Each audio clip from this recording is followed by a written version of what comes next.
In this example, we will explain how to export the coordinates of each box in a quick pallet maker palette. First step is to run the application. Here, we will start from primary package dimensions.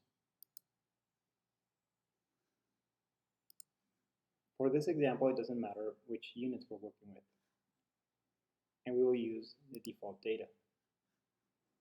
Tools, recalculate, and we obtain a list of pallets with their boxes. Here we have a lengthwise orientation of the boxes. Here the boxes are transversal, and here they're optimized. For this example, we will be looking for a layout that has both lengthwise and transversal boxes. This one should be fine. So we select from the File menu, Export, Pallet, Box Coordinates. Here we pick a location to save the file to, and we put a name. Since this file is separated by commas, we should add the CSV extension. Save.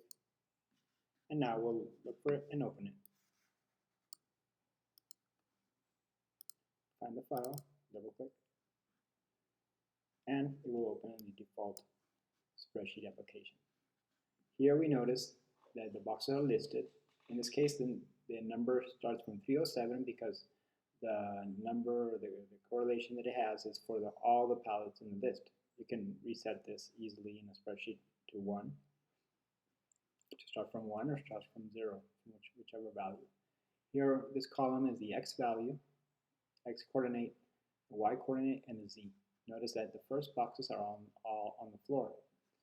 Then we have the orientation. The orientation is 0 for lengthwise and 1 for transversal.